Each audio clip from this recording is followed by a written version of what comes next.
fia talafou e toi whaafelo I atu I lau whaafonga le nei tae au malo le soifua manuia. Usi mai al whaafonga o talo le aso tofi.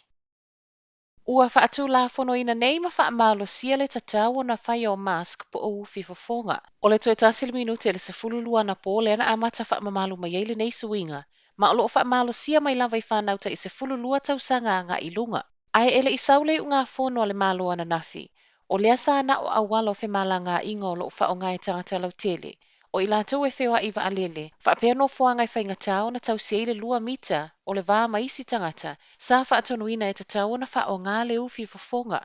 Peitai, o le swinga o nei wa wha amalo seile ta tau na wha o ngai tangata whai ngā luenga o lo o ngā luluei au nanga taua. Whaapea le mamalu lau tele o le atunu o lo o asia no fuanga o lo iei nei au nanga. Sau nota mai tai palemia Jacinda Ardern, o se suinga o le awha amauti no ai o lo pui pui a umai tu e lua, e le ngata o le au ngā lulue ai whaapea tangata whewai.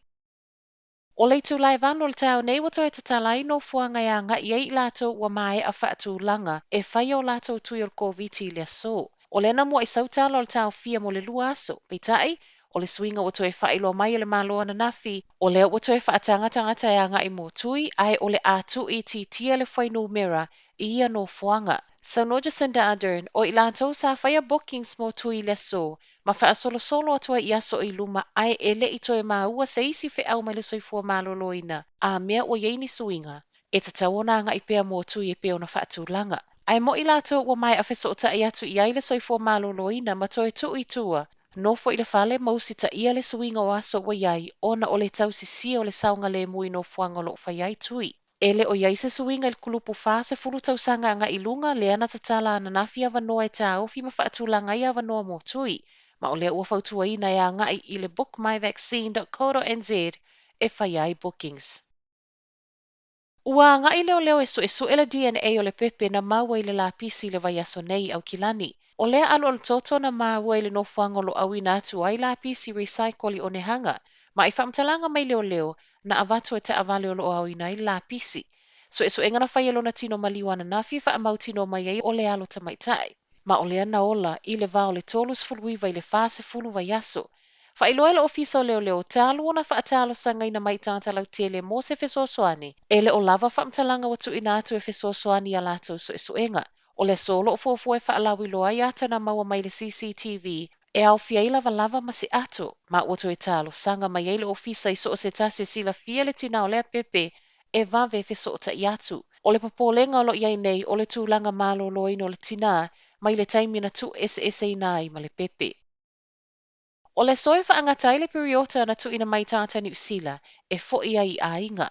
Me ta I whailo al company wa lele le New Zealand e le o whaingo fie o na ave ese mai le sidia ma le 5 afe tangata o lo I Queenstown I totonu o le fase fuluvalu I tū la. Mo le maua le pole sili al company wa lele Greg Foreign I tala alele tio New Zealand ese mai I pasese o lo umo o mia leo ese mai ma Queenstown. E tu sa ma le wha afe isi pasese na wha moe whai malanga I le aso atae au anga I atu I le aso sa. O lea fo I olo o tau ma whai e tu umai I luma la tau whai ngā malanga. Wha I loe Foreign, o lea olo o whai atala noanga ma le malo I seawa noa e tu umai.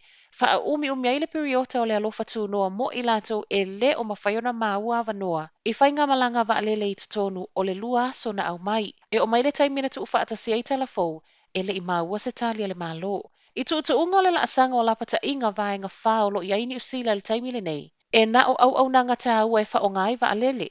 Ma a whai ai le ai mai le malo I le talo sanga o whaato ai atu o lona winga o le a mata wha ma malu I le aso a tae au o na le to e whio ai pasese e wha o ngai nai wa alele se ia vanga na au nanga tā ua e wha atanga mai e le malo.